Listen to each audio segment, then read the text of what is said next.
मालाडमधील अपघातानंतर मंगळवारी दादरच्या प्लाझा सिनेमाजवळ बेस्ट बसच्या भीषण अपघातात एका व्यक्तीचा मृत्यू झाला, तर 12 जण या अपघातात जखमी झाले होते. या प्रकरणातील बस चालक पोलिसांच्या ताब्यात असून अपघातग्रस्त बस आरटीओच्या ताब्यात आहे.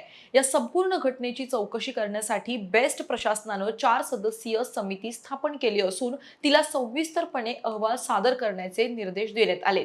मात्र यावेळी बसचा अपघात तांत्रिक बिघाडामुळे झाला आणि बस ड्रायव्हरनं टर्न मारून अनेकांचे जीव वाचवल्याचा अजब दावा बेस्ट समिती अध्यक्ष तृष्णा विश्वासराव यांनी केलाय.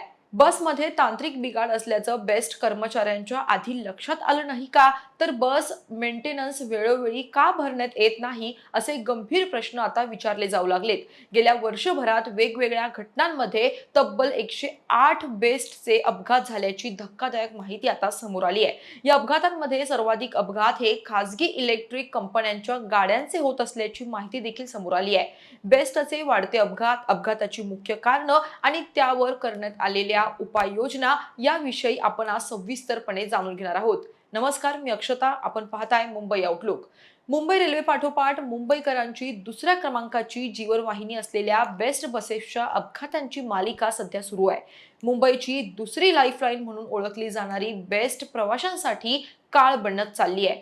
मुंबईत रेल्वेनंतर सर्वात जास्त म्हणजे 25 ते 30 लाख प्रवासी दररोज बेस्टच्या बसनं प्रवास करतात. ट्रामपासून सुरू झालेली बेस्टची सुरुवात आज इलेक्ट्रॉनिक गाड्यांपर्यंत येऊन पोहोचली आहे. आज बेस्टच्या ताफ्यात दुमजली इलेक्ट्रॉनिक एसी बस देखील आल्यात. सुरक्षित, जलद आणि बजेट फ्रेंडली प्रवास म्हणून लोक बेस्ट बसला पसंती देतात.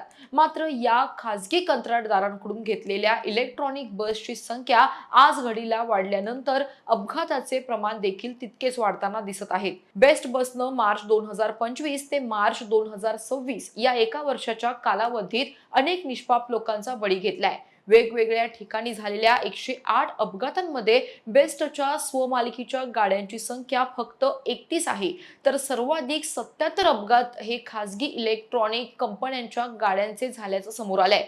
खासगी कंत्राटदाराकडून घेतलेल्या बस अपघातांची संख्या ही जास्त आहे. कधी दुभाजकाला लागलेली धडक, कधी दुसरी वाहने उडवणं, तर कधी बेस्टला आग आणि कधी चालकाचे गाडीवरून नियंत्रण सुटल्यामुळं फुटपाथावरून चालणाऱ्या प्रवाशांना बसलेली धडक ही अपघाताची काही मुख्य कारण आहेत.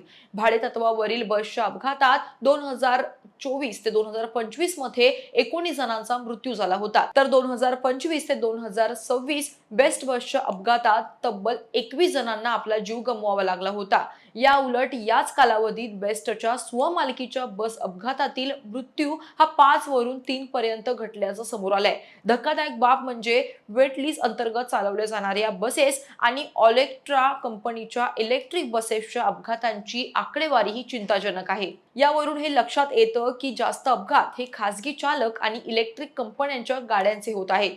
यातील पहिले कारण म्हणजे नवीन चालकांचा अनुभव कमी असतो. बहुतेक जण कंत्राटी पद्धतीनं काम करत असल्यामुळे त्यांच्या रोजगाराची कोणतीच हमी नसते. दुसरे कारण म्हणजे बस स्वतः. कारण विद्युत बसमध्ये जुन्या डिझेल किंवा सीएनजी बसपेक्षा खूप जास्त वेग आणि शक्ती असते, ज्यामुळे चालकांना नियंत्रण ठेवणं कठीण जातं. ब्रेकिंग सिस्टम वेगळी असल्यामुळे जुन्या डिझेल बस चालवणारे चालक गोंधळतात. इलेक्ट्रिक बसच्या प्रगत तंत्रज्ञानाची आणि ऑटोमॅटिक ट्रान्समिशनची चालकांना पुरेशी सवय नसते. डिझेल बसच्या तुलनेत इलेक्ट्रिक बसेसचा वेग हा खूप जलद असतो. गर्दीच्या किंवा अरुंद रस्त्यांवर अचानक वेग वाढल्यामुळे चालकाचा बसवरील ताबा हा सुटतो. तिसरं कारण म्हणजे वाहतूक कोंडी. बस चालवण्यासाठी जागाच नसते. रस्ते पादचारी, दुचाकी, कार, रिक्षा आणि टॅक्सींनी भरलेले असतात. बस चालवण्यासाठी पुरेशी जागा नसल्यामुळे त्यांना गर्दीच्या आणि अरुंद रस्त्यांवरून वाहन चालवताना अनेक अडचणी येतात. याशिवाय शॉक सर्किट हे सुद्धा एक महत्त्वाचं कारण सांगितलं जातं.